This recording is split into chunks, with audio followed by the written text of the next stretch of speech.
Assalamualaikum warahmatullahi wabarakatuh. Sahabat Alkisah yang dirahmati Allah, pada kisah kali ini akan mengisahkan wafatnya Nabi Sulaiman alaihi salam yang misterius. Yuk kita simak kisahnya. Nabi Sulaiman alaihi salam, atau yang juga dikenal dengan sebutan Raja Sulaiman, atau Raja Solomon. Nabi Sulaiman memiliki salah satu mukjizat, yaitu bisa berbicara dengan binatang. Kisah yang masyhur, Nabi Sulaiman alaihi salam pernah berbicara dengan semut saat hendak melewati suatu tempat. Semut tersebut memerintah pasukannya untuk mencari perlindungan agar tidak terinjak oleh pasukan Nabi Sulaiman alaihi salam. Nabi Sulaiman alaihi salam yang mendengarnya pun langsung memerintahkan pasukannya untuk berhenti agar semut-semut tersebut bisa berlindung terlebih dahulu.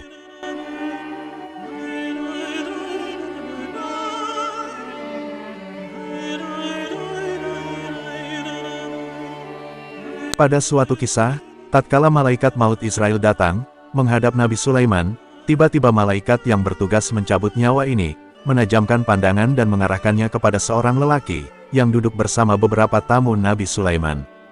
Namun tak lama kemudian Israel pergi. Laki-laki itu bertanya, "Wahai Nabi Allah, siapa dia?" "Dia adalah malaikat maut," jawab Nabi Sulaiman. Laki-laki itu kembali berkata, "Wahai Nabi Allah, tadi aku melihat dia selalu melirik kepadaku. Aku menjadi sangat takut. Jangan-jangan dia hendak mencabut nyawaku. Selamatkan aku dari cengkeramannya. Bagaimana caranya agar aku bisa menyelamatkanmu?"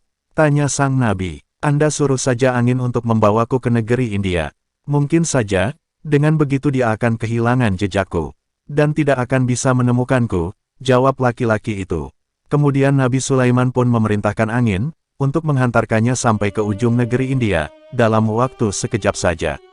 Saat itu juga angin segera melaksanakan sebagaimana yang diperintahkan oleh sang Nabi. Sesampainya di sana, malaikat maut kemudian mencabut nyawa laki-laki itu. Setelah itu, Israel kembali menghadap Nabi Sulaiman. Nabi kemudian bertanya, "Kenapa tadi Anda melirik kepada laki-laki itu dengan tatapan yang tajam?" Malaikat maut menjawab, "Aku merasa sangat heran. Aku diperintahkan untuk mencabut nyawanya di negeri India. Namun keberadaannya saat itu sangat jauh dari negeri itu. Hingga akhirnya tiba-tiba ada angin yang membawanya sampai ke negeri itu. Lalu kucabut nyawanya di negeri itu pula, sesuai dengan apa yang telah ditakdirkan oleh Allah Ta'ala." Kisah Nabi Sulaiman itu ditulis dalam kitab Al-Majalis As-Saniyah karya Syekh Ahmad bin Syekh Hijazi Al-Fusini. Kisah ini memberitahu kepada kita bahwa setiap yang bernyawa pasti akan mati. Setiap manusia tidak bisa menghindar dari takdir kematian. Karena itu sudah ketetapan Allah Subhanahu wa Ta'ala.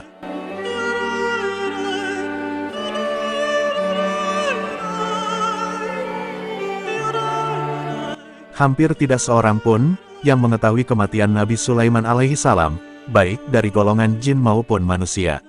Suatu ketika Nabi Sulaiman alaihi salam memasuki mihrabnya yang berada di puncak gunung dan dindingnya terbuat dari batu permata. Nabi Sulaiman alaihi salam memasuki mihrabnya untuk iktilat, beribadah dan sholat kepada Allah Subhanahu wa Ta'ala. Dalam ibadahnya, tidak seorang pun yang berani mengganggu khalwatnya dengan Tuhannya. Nabi Sulaiman alaihi salam bersandar pada tongkat yang beliau kenakan dan nampak tenggelam dalam tafakurnya kepada Allah Subhanahu wa Ta'ala. Nabi Sulaiman alaihi salam berzikir kepada Allah sehingga rasa mengantuk pun datang menguasainya, dan beliau pun tertidur dengan memegang tongkat yang biasa beliau gunakan. Lalu, datanglah malaikat maut untuk menjemputnya meninggalkan dunia yang fana ini. Pada saat wafat, Nabi Sulaiman tetap bersandar pada tongkatnya sehingga tanpa seorang pun mengetahui bahwa beliau telah wafat. Setelah beberapa lama, tongkat yang Nabi Sulaiman pegang termakan oleh rayap dan beliau pun jatuh tersungkur. Pada saat itulah, para pengikutnya atau para prajuritnya mengetahui bahwa beliau telah meninggal dan beritanya tersebar luas dengan cepat. Semua jenis hewan dan manusia mengantarkan jenazah Nabi Sulaiman alaihi salam untuk dimakamkan. Wafatnya Nabi Sulaiman alaihi salam tidak seperti manusia biasa sehingga jenazahnya tidak dapat rusak sekalipun telah lama wafat. Akibatnya para jin yang diperintahkan oleh Allah Subhanahu wa Ta'ala untuk patuh kepada Nabi Sulaiman alaihi salam tetap terus bekerja karena mereka tidak tahu bahwa Nabi Sulaiman telah wafat. Baik sahabat Alkisah yang dirahmati Allah, demikianlah kisah Nabi Sulaiman alaihi salam yang wafatnya misterius. Terima kasih sudah menonton. Semoga kita bisa meneladani dari kisah ini. Mohon maaf apabila ada kesalahan dalam mengisahkan kisah ini, dan jangan lupa untuk subscribe, like, komen, dan share tentunya. Syukron.